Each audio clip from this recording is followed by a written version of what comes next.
Hi guys, welcome back to another Minimum Wager's Kitchen. I'm Gigi, and today we're going to be making some of my favorite sauces, condiments, and dips on a budget. Well, today I'm going to be making you some red wine pickled onions. I'm also going to be making some walnut pesto and some quick tomato sauce and some artichoke spinach dip. Alright, so the first one we're going to go ahead and do today with these ingredients is going to be Puerto Rican mayo ketchup. This one's a great sauce for burgers, for fries, and especially for tostones as well, besides banana ketchup. And you can definitely use the banana ketchup for this recipe. So for today, for this recipe, oh my goodness, so easy. Literally, it's just 1 part mayo, so half a cup is what we're using today. And let's get that right in here.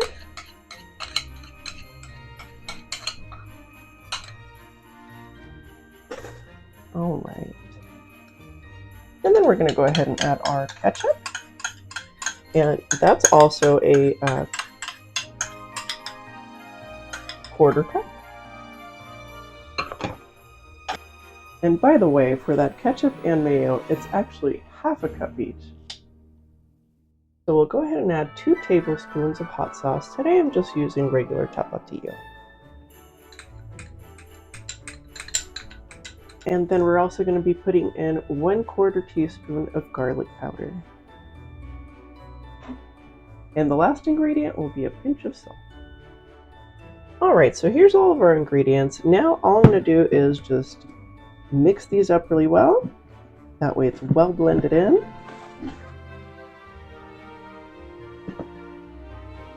Give this quite a bit of a mix here. Really looks more like Thousand Island sauce, and that's the color you're looking for. All right, here is our finished sauce. Make sure it'll drip that all over the place. Yeah, it's a nice pinkish orange tone. Really looks like a Thousand Island sauce. That's what I always think of. And show you the texture as well. Yeah, saucy. And again, super good with tostones, super good with French fries. Also 2 burgers, and I have tried it with meatloaf as well. And I have to say, with just a little bit for the meatloaf, super, super tasty. Try it out. Let me know in the comments. Let me know what you think. Alright guys, now I'm going to show you how to make some red wine pickled onions. This recipe is also super easy. As you can see, I've already chopped up half a red onion here.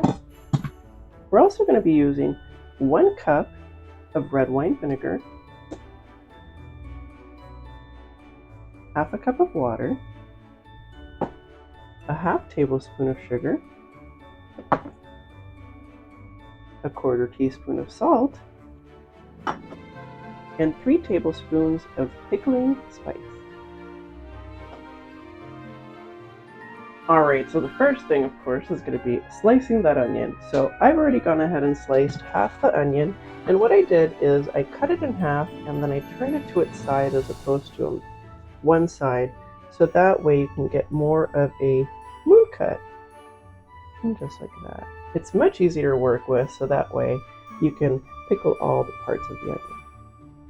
Alright, so first up is going to be going ahead and pouring your red wine vinegar into a sauce pot, and we want to go ahead and turn our heat to medium-low. We also added our half cup of water. Now the goal here is not to boil the mixture and not to have it so it has the little bubbles. It's really just to warm it up. Alright, so next we're going to go ahead and add our pickling spice right in the sauce pot.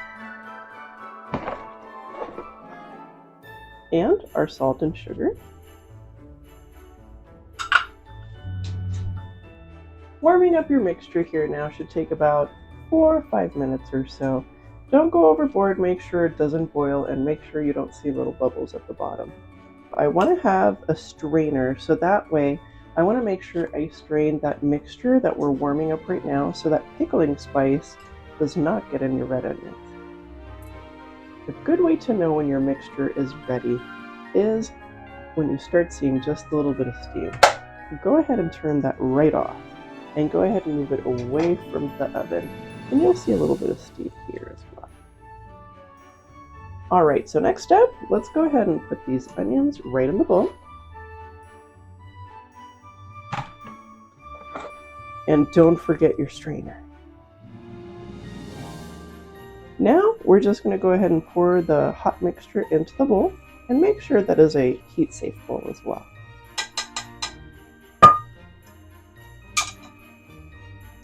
And the last part for these, I like to push these down a little bit and kind of break them apart just a bit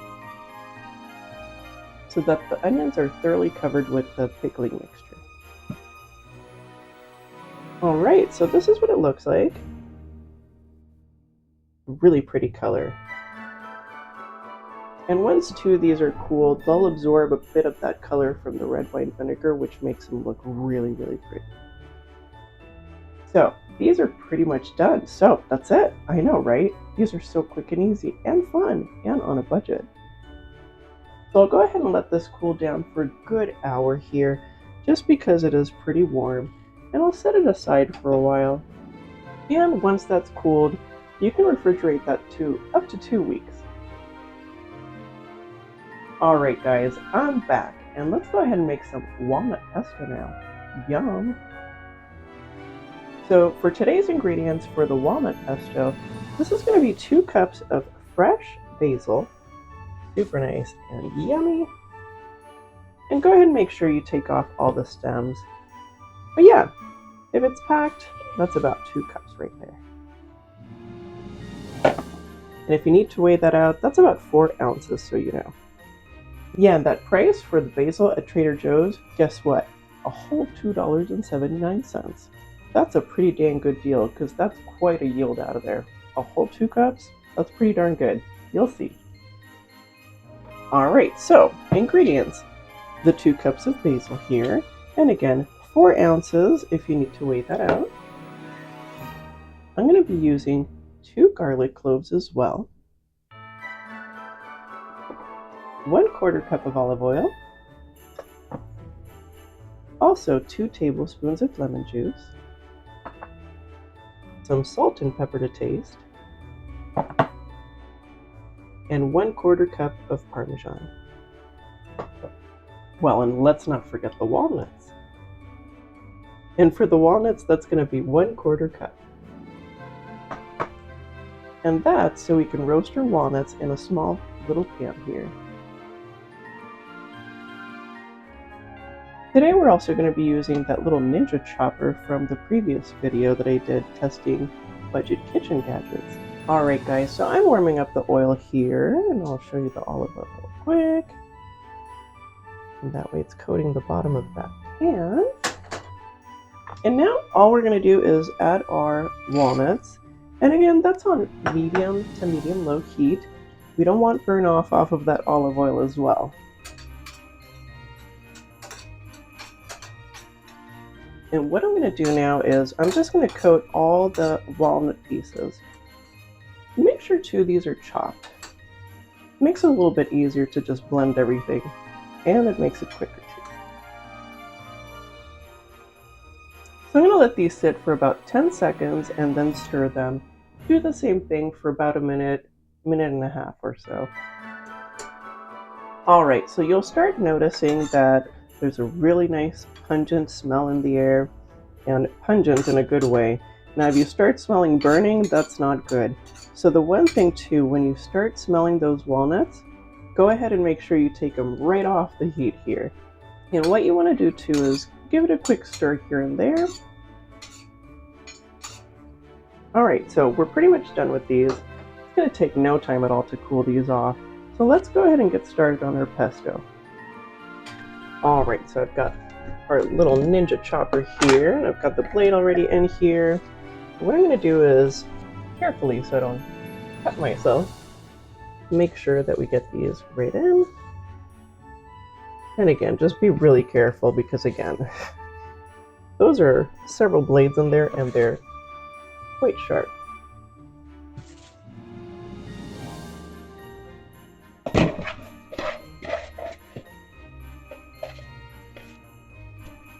lost one there. There we go. And that one too. So the next ingredient, we're just going to go ahead and toss these garlic cloves in there. And the lemon juice. And olive oil. And I just give it a quick go around. And the salt and pepper, and that's to taste.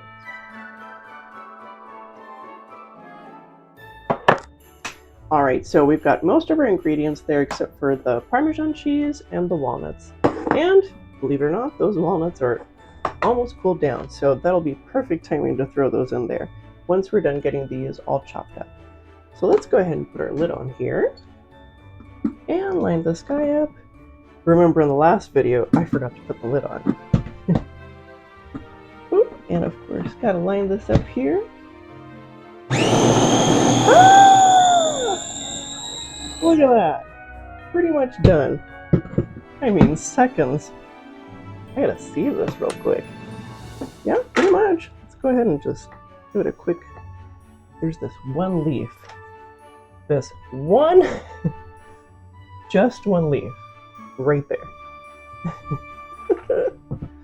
Alright, let's go ahead and chop this all up.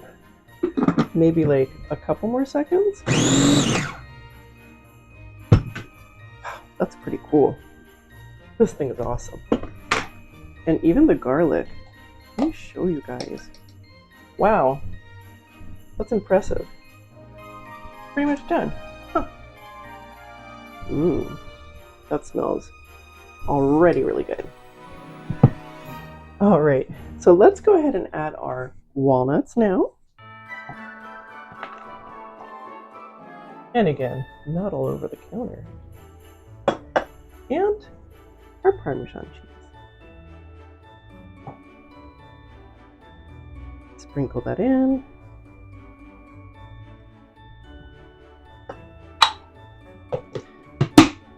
Pop that lid back on.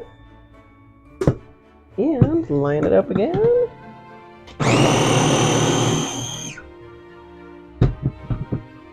This thing's so fast. Almost.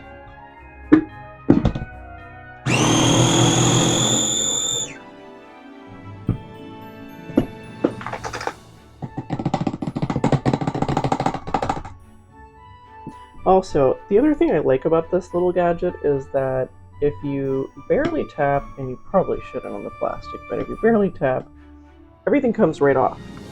Off the blades, that is. Alright, you guys, let me show you. Look at that. Isn't that awesome? So, I'm going to go ahead and just clean up the sides, stir it a little bit, just because there's a couple pieces of cheese here and there that are like clumped up, so that way everything's mixed well. And then I'll go ahead and pour it in a bowl and show you real quick what it looks like. Alright guys, let's take a look at the pesto here. Look at that. Isn't that yum? Super tasty. Yeah. In fact, I'll try all the sauces, the condiments, and the dips too at the end. Probably use a couple crackers so that way. Alright, let's make some easy, simple tomato sauce. This is also a very easy recipe. In fact, let me tell you the ingredients. Not only is it easy, but boy, is it budget saving as well. So for the ingredients today, we're going to go ahead and do a 15-ounce can of tomato sauce. So in a small saucepan, I'm going to go ahead and add 1 teaspoon of sugar and some salt and pepper to taste. The ingredient is going to be the 15-ounce can of tomato sauce. Next, I'm going to go ahead and add 1 garlic clove minced. Alright, so next, let's go ahead and turn our stovetop onto medium and medium-low. So as that warms up, I'm going to go ahead and show you here. You can use this for tea or for herbs. This is specifically for herbs. And what it is, you can put your herbs in there. And not those kind of herbs, I'm talking about like basil people. So you can put your herbs and whatnot in here, and then close it up, and put it right in your sauce or your soup, so that way you can just pull out the whole thing after. So what I'm going to do, since we're not going to incorporate that basil into the sauce or the onion, and literally I'm just using a little tiny piece of onion here. It's not that big.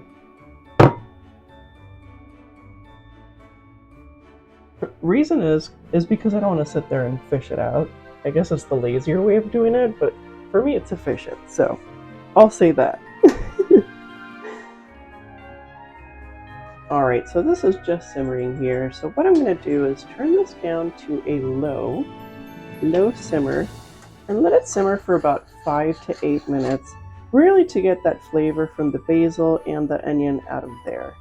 And that way too, with that garlic, you'll be able to taste that as well. Alright guys, so this sauce has been simmering for about 8 minutes or so, and it's pretty much done. I went ahead and pulled out the basil and then a little bit of that onion as well out of here. And I'll show you here in a moment what it looks like. So I'm going to go ahead and pour this in a bowl for you here so you can take a look.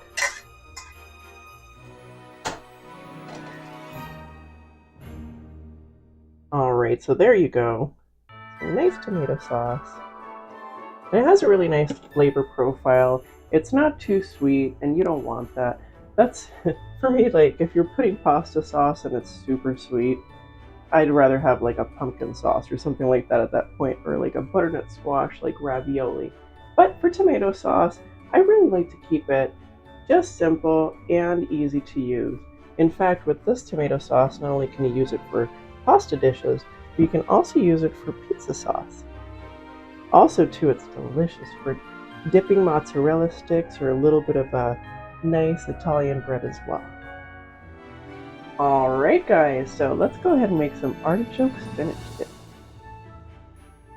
So today for the ingredients, we're going to go ahead and use a half cup of the frozen but thawed spinach, and that's just regular chopped spinach. And make sure that you drain that for a while. I usually give it a good half hour. I'm also going to be using a 14-ounce can or jar of regular artichoke hearts, and that's with no seasoning whatsoever, and just in water. You don't have to have it fancy in oil. Next ingredient is going to be 8 ounces of cream cheese, and make sure that's soft. You can leave that out for a good half hour and you should be good to go. Next, just some minced garlic, and that's going to be 2 cloves. And the next ingredient is going to be half a cup of Parmesan cheese. Make sure that's grated. I personally like to use the fresh Parmesan cheese because at the end of the day, it ends up costing you less money because you get way more out of it. It doesn't have all that cellulose in there. And I'm also going to be using a 1/4 cup of Gruyere cheese, and for that as well, I just recommend getting a little piece from your cheese monger over at the grocery store. It ends up actually being cheaper because you get a bigger yield out of it. Alright, let's go ahead and put everything together. So for this recipe, I'm going to go ahead and add that cream cheese, and that's the 8 ounces of the softened cream cheese, into a bowl here. And by the way, this is a cold or a warm dip. Don't go overboard heating this thing up, by the way. So I'm going to go ahead and give this a quick squish. That way, it'll be much easier too when we add our other ingredients. Alright, so the next thing is going to be the mayo.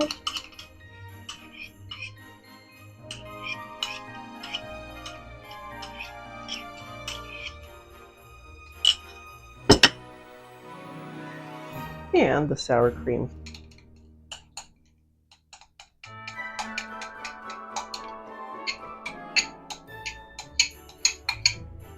So we added all that. So that was the cream cheese, mayo, and sour cream. And now I'm just going to really just stir this really well. You can break that sour cream up if you need to with your spatula. And really, this should take no time at all. Alright, and that's it. Super easy. All right, so next step. Now we're going to go ahead and add our Parmesan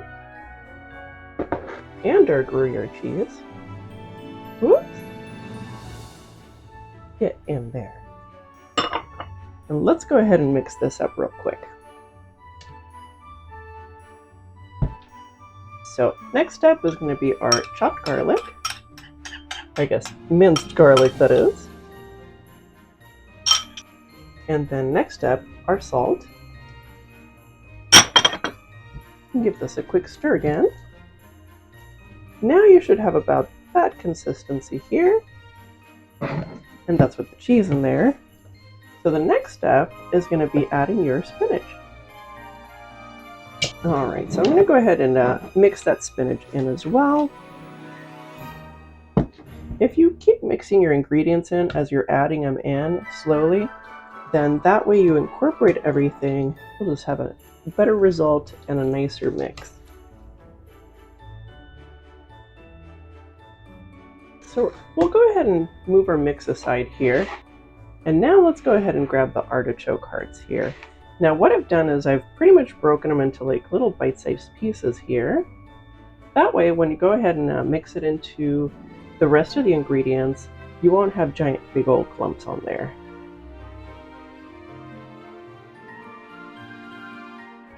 You can also chop this up with a knife as well if you'd like. All right, so let's go ahead and add our artichoke hearts here, or what was our artichoke hearts and now is little bits and pieces. So I've gone ahead and drained them for quite a little bit. I went ahead and gave it about 25 to 30 minutes just to make sure that they were well drained. Otherwise, this will get really soupy and weird. So let's go ahead and add our artichoke hearts here. And now we start to stir. So I'm pretty much done mixing this together, and I'll show you.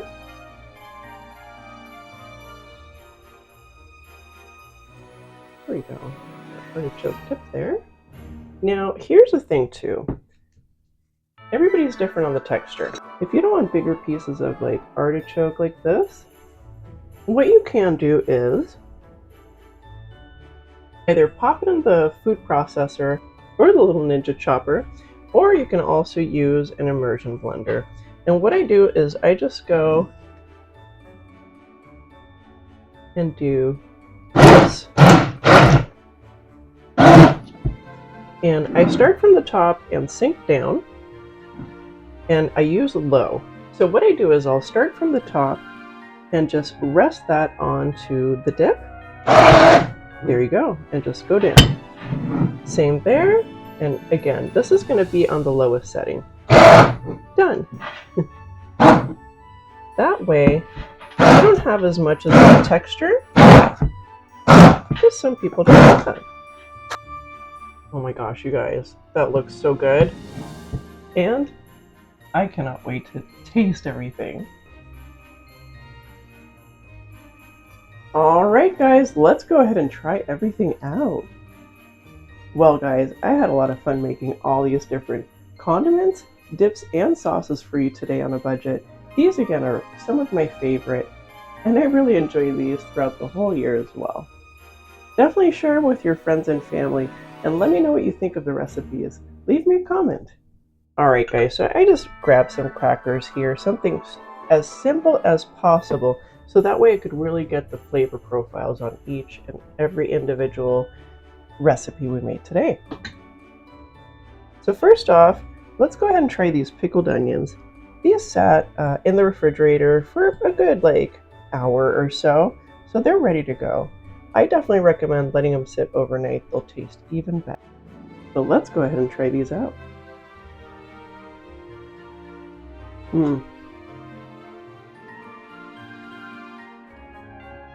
That pickling spice definitely makes it much of a rounder flavor, gives it a little bit of that spice, and also too, just a touch sweetness. And of course that red wine vinegar, that gives a lot of flavor profile and a punch as well. Let me show you what they look like. Again, these are great for like potato salad, and I just spilled everywhere. Oops. So yeah, this is great for like potato salad, tuna salad. It's really good on sandwiches, cold or hot. I've had this on BLTs before and it's excellent. And you can also use it for all sorts of other things like salads and whatnot. Alright, so I'm going a little off order for how I did the recipes today. But now we're going to go ahead and try the Puerto Rican mayo ketchup. And this one's one of my favorites for like burgers, tostones, french fries, all sorts of stuff.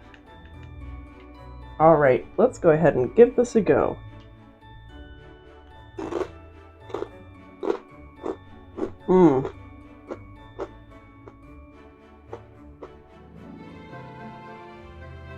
It is very reminiscent of Thousand Islands, but not quite there. And what I like about it, it's a little bit simpler. With that tapatio hot sauce too, really gives it a little bit of that hot kick, not too much. And the mayo really rounds everything out, gives it that creamy consistency and also flavor as well. And the garlic powder, that gives a little bit of that extra flavor as well. That was really good. Alright, so next is going to be our tomato sauce. And that's just a very simple tomato sauce that I like to make. It's kind of nice to have. You can throw it in the freezer. Don't leave it more than a week though, because it will start crystallizing. It's not going to taste as good. This one, again, one of my favorites to do for like pasta sauces. Let's say if I need to use a tomato base for a pasta sauce and I want to add extra ingredients, you can totally do that as well. And for pizza, super easy. I mean, the consistency is perfect for it. You don't have to use a whole lot either. And it has that nice little garlic punch, but not too much.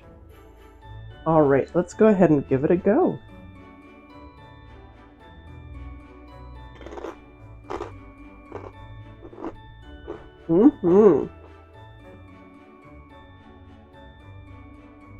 That is also very delicious.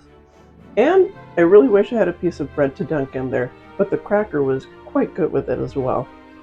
Yeah, this one's one of my favorites. Again, super easy, super simple. You can dress it up, you can do all sorts of stuff. Also a great base if you need to make a quick tomato soup. The next one's going to be our pesto, and that's the walnut pesto. You can make it with pine nuts, I just figured walnuts would be a little bit less expensive. So let's go ahead and try our walnut pesto.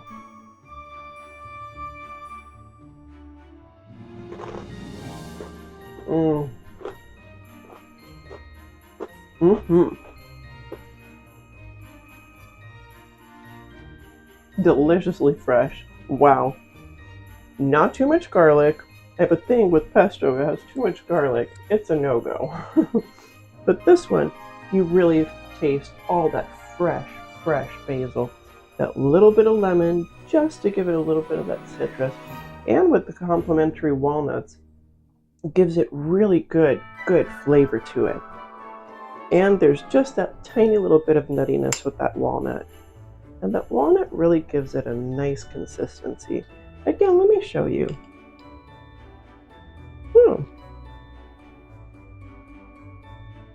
So yeah, this one again, also very tasty.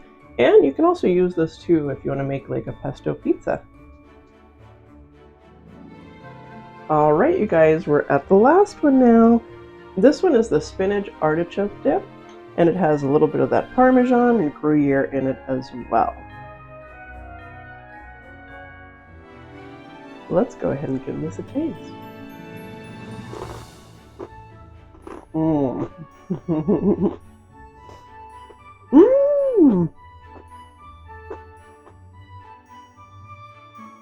That makes a mouth happy. Super tasty. That Gruyere, kind of that crystallization in the cheese, just like that Parmesan, but the Gruyere has just a tiny little bit more, gives it really nice flavor to it. Just a little bit of that sweetness too from that crystallization from the cheese. And again, also not using the seasoned oiled artichokes works so much nicer this way, because then you can really taste the flavor of the artichoke, the spinach, and all the other ingredients that are incorporated in here. And for the spinach dip, I'm gonna have to have another one. This is absolutely yum.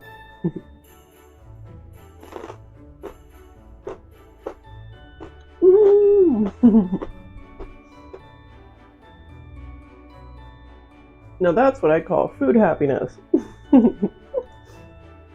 Well guys, I had a great time today making you some easy sauces, condiments, and dips on a budget. Again, these are some of my favorites, and these are great to share. Well guys, thanks so much for joining me today. Don't forget to hit like and don't forget to hit subscribe. And now you can check out my other videos so you can binge watch. Yay! Well guys, I had a great time today and I hope you did too. So I will see you next time on the Minimum Wagers Kitchen. See you next time. Bye. Bye. Bye.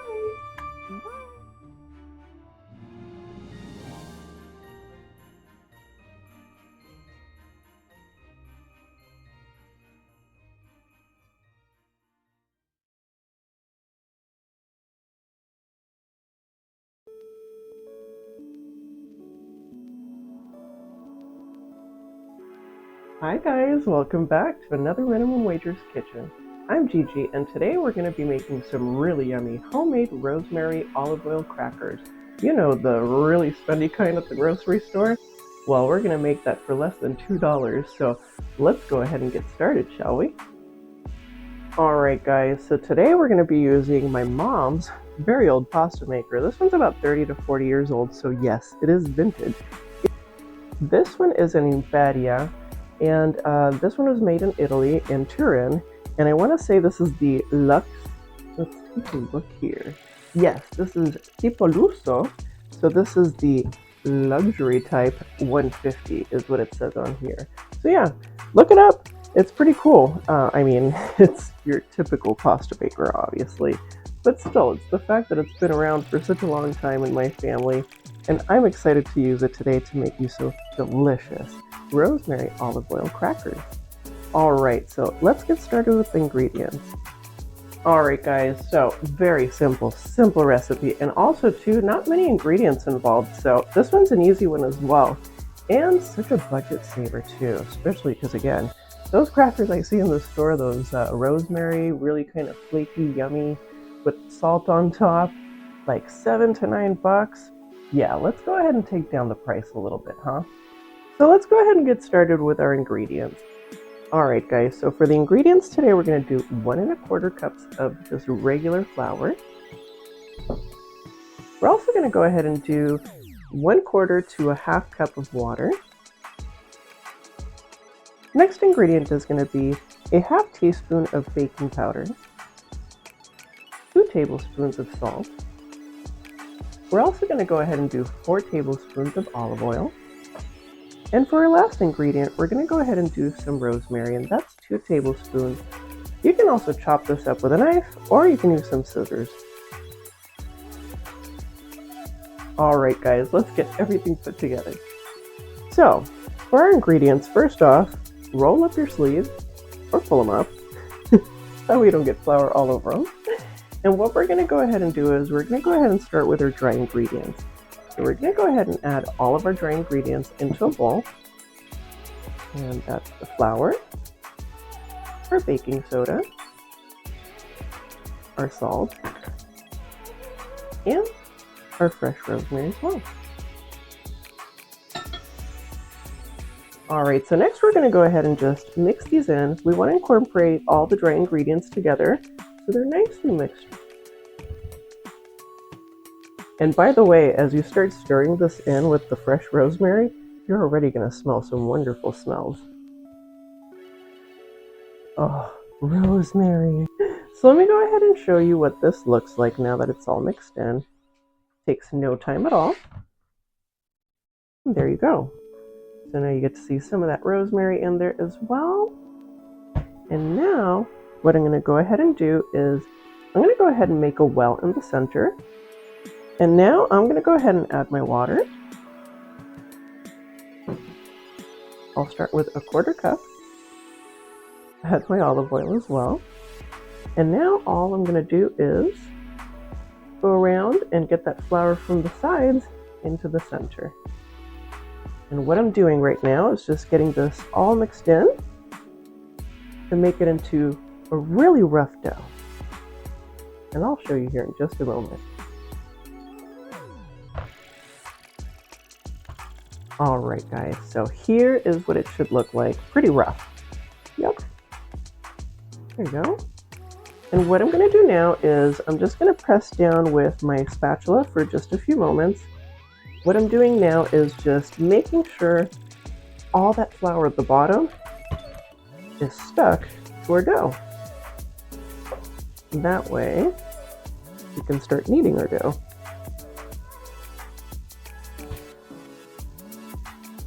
So to get all that flour, it'll take about a couple seconds. It shouldn't take very long. Otherwise, your dough is too dry. And remember, I have a half cup, but I went ahead and reserved a little bit. I started out with a 1/4 cup, just in case. All right, so that took like a minute. Let me show you here real quick, and that's with the spatula, by the way. So I just went around like this, just kind of pressed around, and that way there is no flour really stuck to the bowl anymore or on the sides. So now what I'm going to do with my ball of dough here is I'm going to go ahead and sprinkle a little bit of flour, cut this in 4 pieces, and then we're going to use that pasta maker to go ahead and roll out our dough to 1/16 of an inch. Now, if you do need reference for that, use a penny. Just use the thickness of a penny and just go slightly thinner if you can. Now, rolling this should be pretty easy using just a regular rolling pin. But again, today, because I do have the luxury of that awesome vintage pasta maker, I'm going to take advantage of that today and see what I can do with these. All right, I'll see you in just a moment. All right, guys, I'm back. So now that I've got my dough out, I went ahead and sprinkled some flour here, and what I've done is just, done a little circle so I have a bunch of flour so our dough doesn't stick to the counter. And I'll go ahead and flip it over real quick and add some flour to that.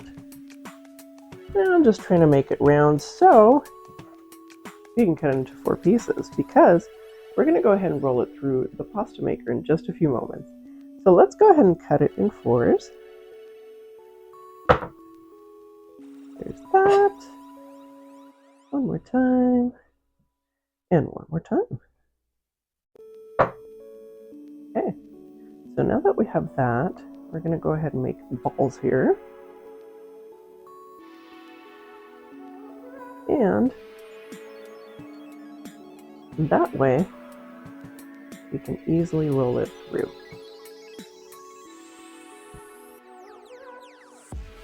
Alright. And of course, if you need a little bit of flour, that's perfectly fine.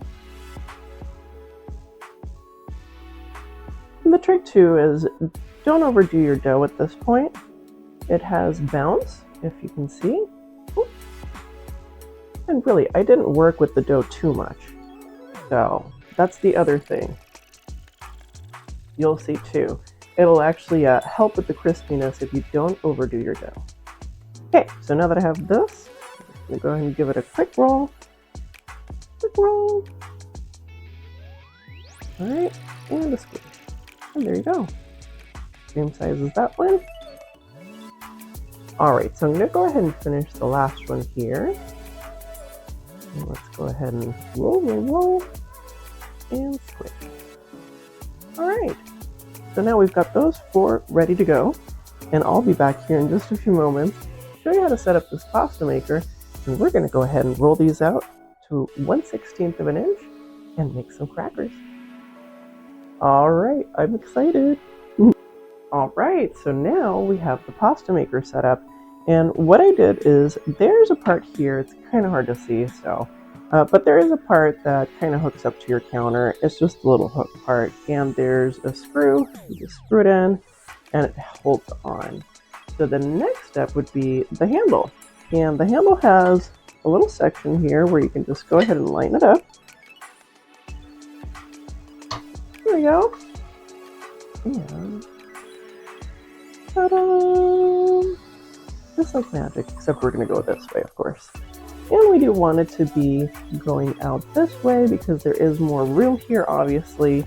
I also put a little bit of flour down here, so that way when our dough is falling through, it'll be a little bit easier to manage and it won't stick all over.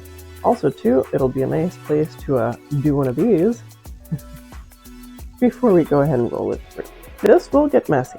It's flour, no big deal though, right? So what we're going to go ahead and do is that there's this little area here. If you click down, there's a little knob that you can turn, and what it does for the inside, there's two rollers, and what they do is it either makes this thicker, so that way you have thicker pasta, or you can go ahead and change it to a thinner setting. And what I'm going to do is do about a 16th of an inch setting here. Alright, so we can actually do that. But I am going to start at the thickest setting possible right now, so that I can at least get the dough through. So I'll start with the thickest setting. I've got a little bit of flour going on here, and really I'm just kind of like, giving it a little bit of a pull, so that way we can get started, and that way our flour does not stick. Alright, so let's go ahead and give this a test. Ooh!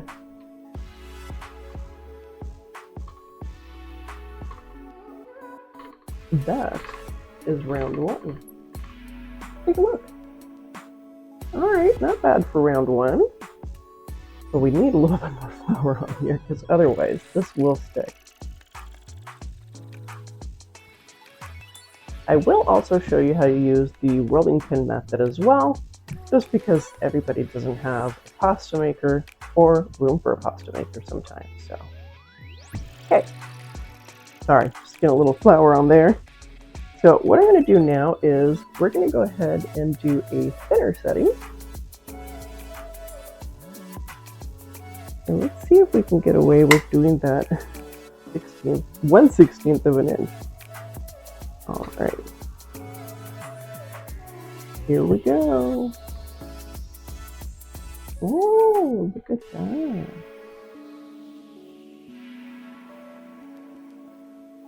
Mind you, I'm keeping my hand away. Whoa! Keeping my hand away from the rolly part. Just because, again, this is not as stable as I want it to be. Hey, it's a minimum wager's kitchen. That's all I can say.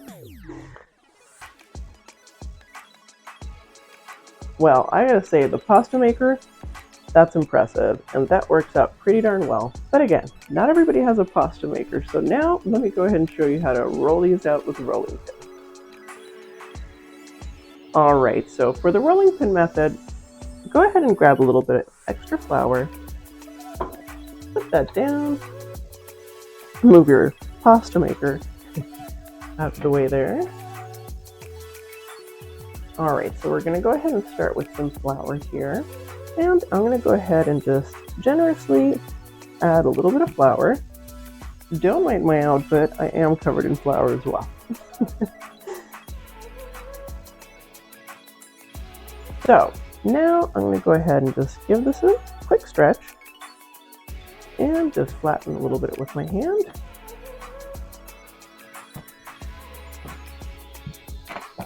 And just FYI, with this method, you're not going to get it as perfect as with the pasta maker. And that's okay, because we're going to cut them anyways. Alright, so next step, go ahead and roll this out. And it should be pretty easy to roll out, and boom. And what I like to do is just give it a quick dusting. Give it a quick flip. Not too much flour. And the last roll on this.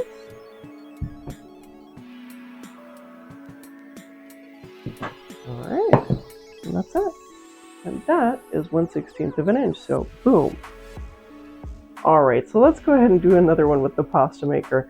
I had to take off that little piece there just because it doesn't fit very well with my older apartment. Who knew? But that's all right. So I'll just be real careful, and let's go ahead and get started. So first, again, let's go ahead and pat this onto a little bit of flour. And go ahead and whoop. All right.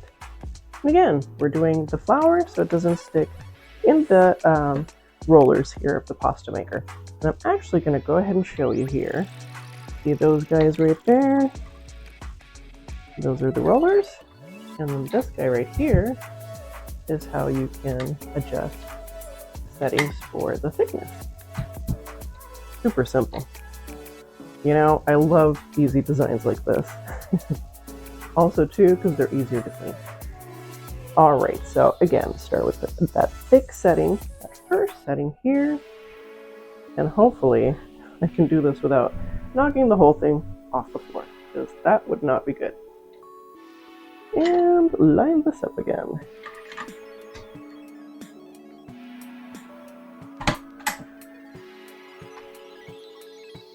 All right, now I'm lined up. So let's go ahead and get started on this. And what I'm going to do is start. Whoop. That is a little harder to do with one hand, I gotta say. So I'm going to try.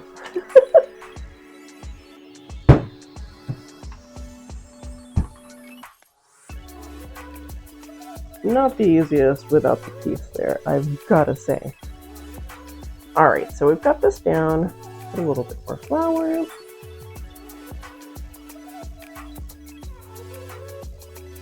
And 1/16 inch setting. See if I can do this without mangling it completely. Oh boy. Maybe if I go fast enough. Not very efficient this way, I gotta say.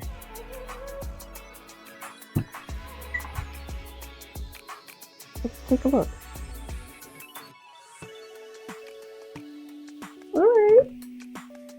Well, that worked. And it didn't get all stuck. Cool. Got one more to go.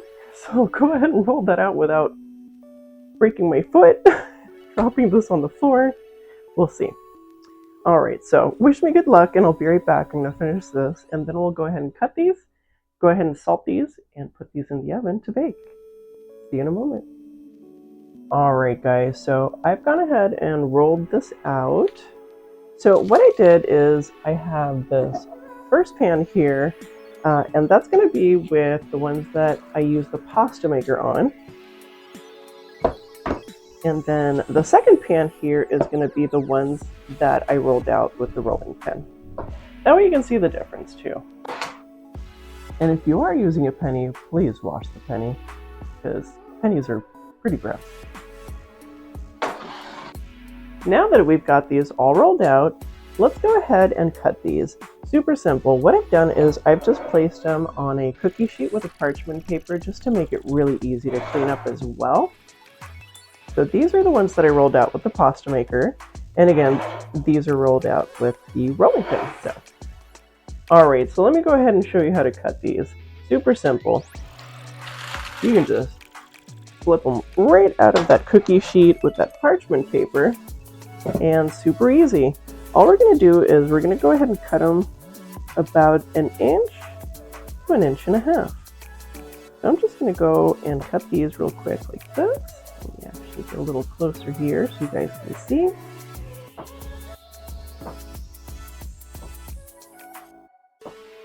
All right.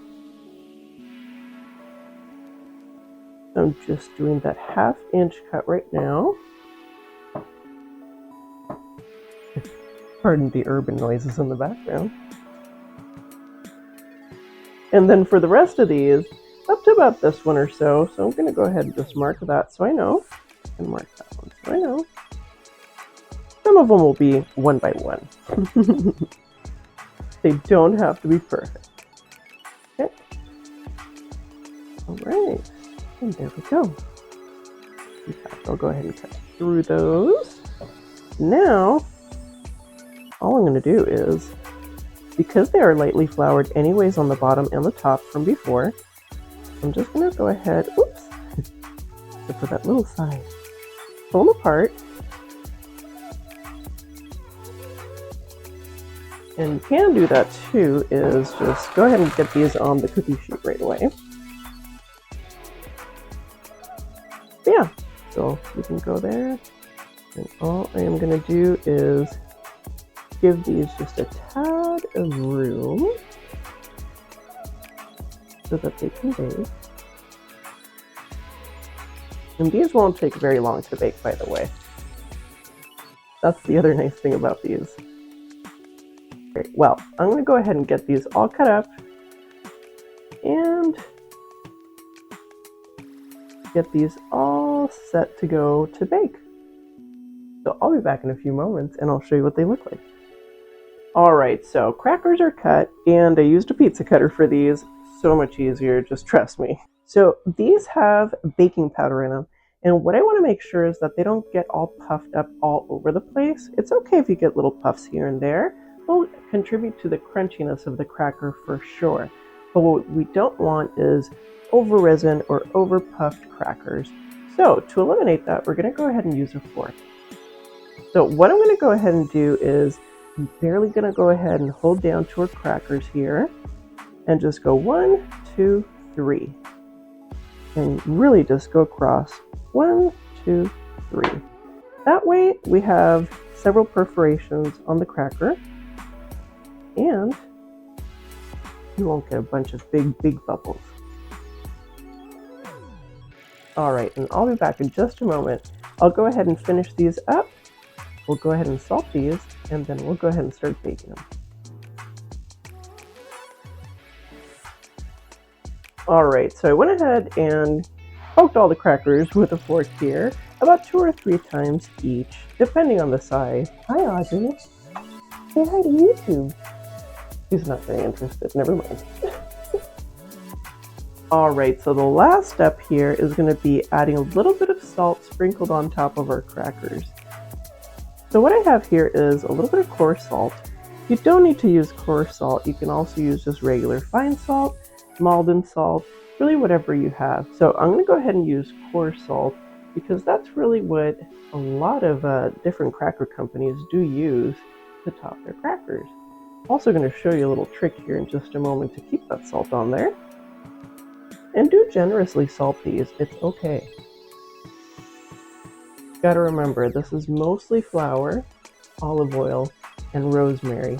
So the salt really brings out the flavor of the rosemary as an herb and the olive oil as well. And the salt will also contribute to the flavor of the nice goldenness of our crackers. Alright, so here's the step that's going to make it so that your salt stays onto the cracker. I'm barely going to press down, barely. So that way some of that salt sticks on there. Okay, and that salt should not stick to your hands anyway, so you know. There you go. Literally one flake. Alright, so it cannot get any easier than this. We're going to go ahead and put these in the oven at 450, so make sure you preheat your oven at 450. You'll put these in the oven for about 5-6 minutes. After 5-6 minutes, go ahead and pull them out. I'm going to go ahead and flip these and then bake them for about another 4 to 5 minutes or so until the edges are slightly golden. Alright guys, let's go ahead and pop these in the oven, shall we?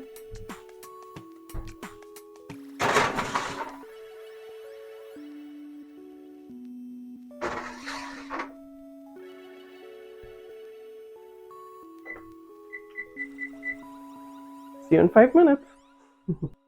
Alright guys, so let's go ahead and flip these real quick. It's been about 5 minutes or so. They smell so heavenly. So good. I'll show you here too what they look like. So this is round 1. And what I'm going to do is put these down for a second. Go ahead and leave your stove on, of course. But what I'm going to do is I'm going to go ahead and give these a quick flip. So here's the deal, guys. You've seen me do this before. I'm probably shouldn't be doing this, but I'm turning these over and they're super hot. So don't do that. For some reason, I've been baking so long that at this point, I guess I'm immune to it. I don't know. I'm just so used to it, I guess. All right, so I'm gonna go ahead and flip these over. And I'm gonna go ahead and get these back in the oven. And don't forget that salt was on the top. So I've got some more salt.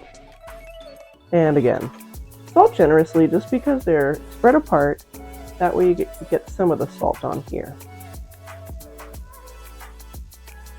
Alright guys, so let's go ahead and pop these back in the oven. And again, that's going to be about 3 to 4 minutes.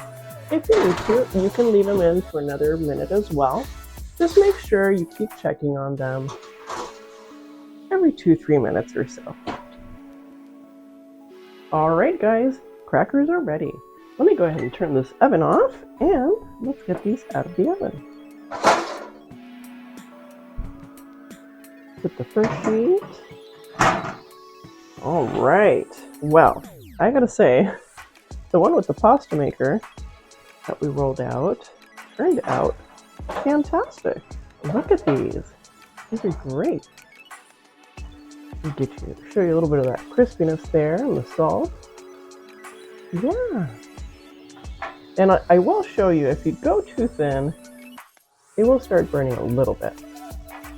For example, that one was like the itty bitty edge of the one that we did with the rolling pin. So yeah, there's only 2 of them, so it's not too bad.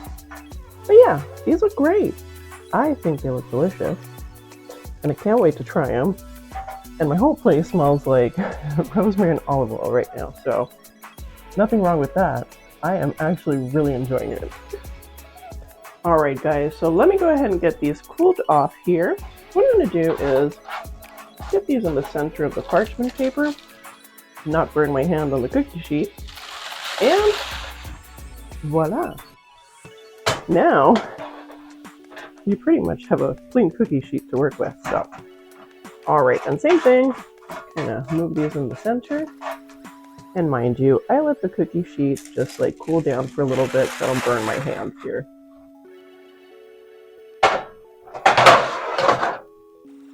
What I'm going to go ahead and do now is spread these apart so that they have room to cool. So crispy and crunchy. Yum. Alright guys, so I'm going to go ahead and let these cool for about 10-15 minutes or so.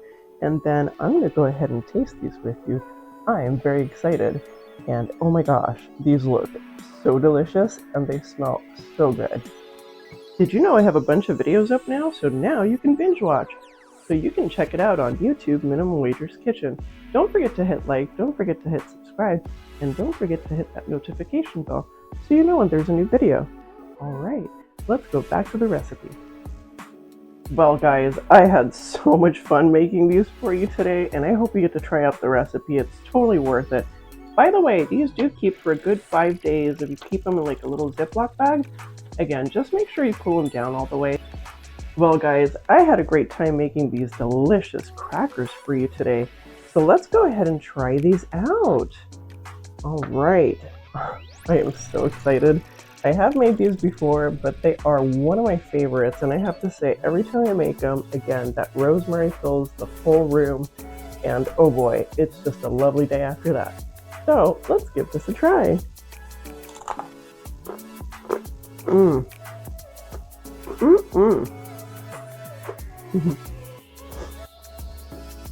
So crunchy, delicious, just enough salt, not too much. And I'm gonna have another one, because why not? Also too, you get to see all the salt flakes on there too. A little bit of the rosemary pieces throughout. Let's give this another taste. So crunchy. Super crunchy. Yeah, I'll show you too. Pretty thin.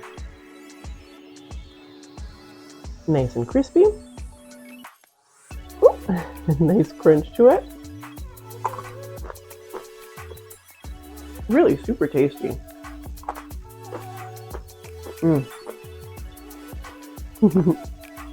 The other nice thing too, because of that baking powder, you get a little bit of that crispiness on top. So really helps out with that crispy, crunchy flavor and texture. And it also helps it keep crunchy for like the next 5 days or so, as long as you keep them in a cool, dry place, and up to 5 days. Man, I can't stop eating these. I gotta say, this one is definitely a time saver, and it's super flavorful. And if you're going to a party or a get-together, or even at home just for snacking, like with dips or by themselves, really, it's a great thing to have around. And again, you can really get these knocked out in about 30 to 45 minutes, and that's with the cool down period. You just cool them off, eat them, and you're good to go. Also too, you should check out my other video, Dips, Condiments, and Sauces on a Budget. And make sure you subscribe so that way you can check out all the other videos too. Well, you guys, I had a wonderful time today showing you how to make these amazing and very tasty and budget-friendly rosemary olive oil crackers on a budget. And I'll go ahead and leave you the batch cost and the serving cost on this side of the screen for you right about now. Ta-da! All right. Well, thank you guys so much for joining me today again. I had a great time. And don't forget to hit like, don't forget to hit subscribe, and don't forget to hit the notification bell so that way you know when my next video comes out. Well guys, I had a great time making these really yummy and budget-friendly rosemary and olive oil crackers for you today, and I hope you get to make these too. If you do, let me know what you think of them in the comments. Well, thanks so much for joining me today, and I will see you on the next Minimum Wager's Kitchen. See you next time. Bye. Bye. Bye. Bye.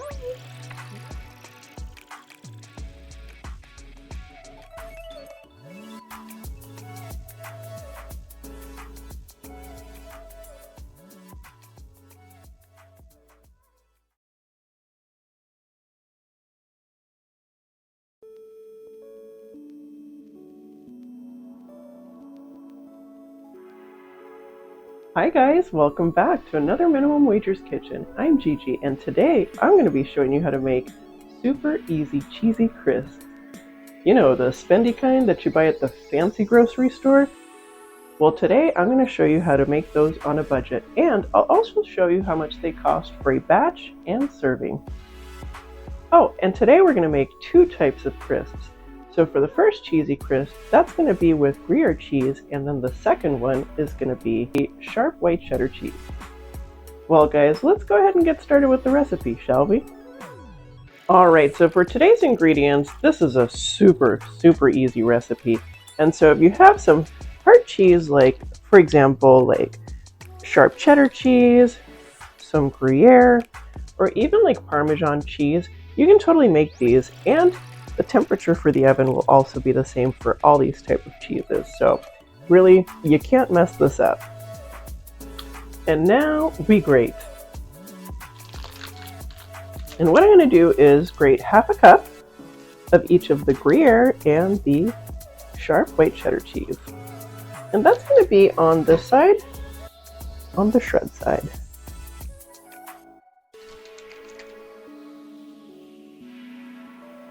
By the way, I'm using that side because when we sprinkle down our cheese onto our parchment paper on our cookie sheet, and that's going to be so we can bake that off, that will help it to really turn into a little tiny crisp. I'll show you. You'll see. Alright guys, again, this recipe, super easy. So I went ahead and grated half a cup of just regular Parmesan cheese. And that's shredded actually. And then I also shredded on the little grater that I showed you earlier, half a cup as well of the Gruyere cheese. Alright, so this is super simple. What I've done is I've gone ahead and lined 2 cookie sheets with some parchment paper. And I've also gone ahead and turned on my oven at 400 to preheat. So what I'm going to do is just use just a regular small spoon, fill that up, just like that. Alright, and then all I'm going to do is just plop this right in the center and kind of flatten it out a little bit. And definitely leave some space in between. I'm going to show you here in just a moment how much space to leave. You're just going to repeat that. You're going to yield quite a bit out of just that half cup grated. And two, I will go ahead and mention the cost of a batch and serving at the end. All right, I'm going to go ahead and finish this up, and when I'm done, I'm going to go ahead and show you what these look like, and I'll also go ahead and do the Gruyere cheese ones as well.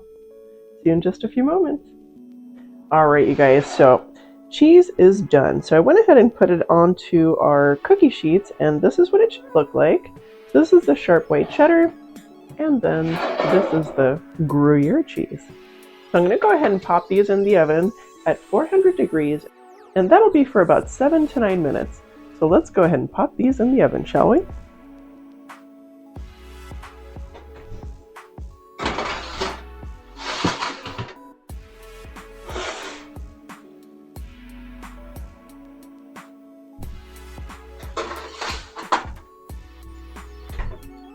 All right, see you in about 7 to 9 minutes.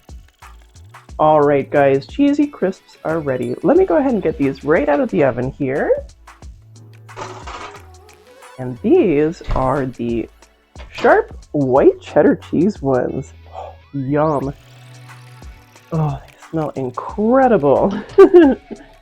All right, I did have to pull the Gruyere ones a little bit early, so I just pulled these out about a minute earlier because I didn't want them to burn. So you can take a look at these.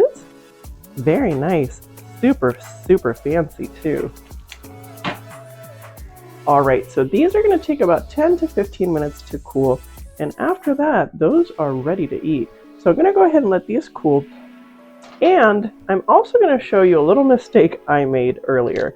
So I did remake the sharp cheddar ones because with the Gruyere, it's a little bit denser. So these actually didn't spread out as much, as you can see. And I'll actually be right back with the mistake I made, so that way you don't make the same mistake. Be right back. All right, guys, so you don't make the same mistake. I actually ended up spraying the cheese a little bit too much, so it literally just got all over the pan, and it was not a good consistency. So for the cheddar cheese ones, I really suggest to kind of pile it up a little bit, and then just slightly pat it down with your hands. For the Gruyere, on the other hand, just go ahead and just make that pile, and those will work fantastically. All right, so I'm going to go ahead and let these cool, and then we'll go ahead and try them out. I'm excited because I have not tried the Gruyere ones before, so yay! All right, I'll see you in just a few moments. Oh, and by the way, don't forget to hit like, and don't forget to hit subscribe, so that way you can find more recipes and more videos. Did you know I have a ton of videos up now too? So now you can binge watch. Yay! Alright, you guys. So I am excited about trying these with you here. So I've got a little plate with the Gruyere one right here, and then I also have one with the sharp cheddar. So I've got two of the crisps here. Let me show you what they look like. That one is the Gruyere. Very, very fancy looking. And I cannot wait to tell you the cost on these. Oh my gosh. Super, super, super inexpensive. And pretty much the same thing with the cheddar one. So remember, there is a minute difference on these, so just kind of watch the oven. When they start getting a little bubbly and you'll see the holes through, just wait until they get slightly golden, and then you're set to go. All right, guys, so let's talk cost. Oh, and by the way, you can literally make these within 25 minutes and snack on them too. Literally takes no time at all. Alright, you guys, so for the Gruyere cheesy crisps on a budget, these for a batch, that was half a cup, and that's grated. And by the way, I do suggest to go to the deli area in your grocery store and just go ahead and buy a piece of cheese. That way you're not buying like a whole pound if you don't need it. But yeah, let's go back to the cost here. So the cost for this for batch, it was $2.93, coming at 73 cents per serving, and that's 4 servings for these. And for the sharp white cheddar cheese cheesy crisps on a budget, that one came out to $1.03 a batch, and that's about 25 cents per serving, and you'll get about 4 servings as well for this. Remember too, it's half a cup, so 3 of these is quite a bit of cheese. So just keep that in mind. Alright guys, it's that time. Let's go ahead and try these out. So I'll go ahead and start out with the Gruyere cheese crisp here. Get this down. And I'll show you real quick again what it looks like. Show you again here what it looks like. Friend, back. Super fancy.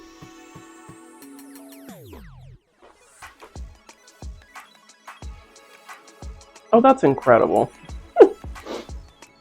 This is an absolute huge difference from the ones that you get at the grocery store, prepackaged. It is so fresh and tasty and crispy.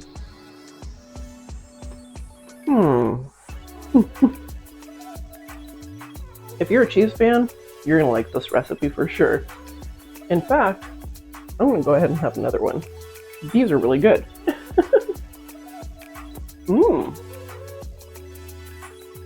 Nice thing too, you don't have to season them, you don't have to salt them, you don't have to do anything except literally put them on a cookie sheet. They are going to be a little bit saltier just because you're bringing out all that flavor out of that cheese when you're baking it, and two, the oil's going to dissipate a little bit from the cheese. So good. Well guys, I'm going for my 4th one. These are so tasty. Oh my gosh. Really, so much better than like the packaged kind. Try these out and definitely let me know what you think.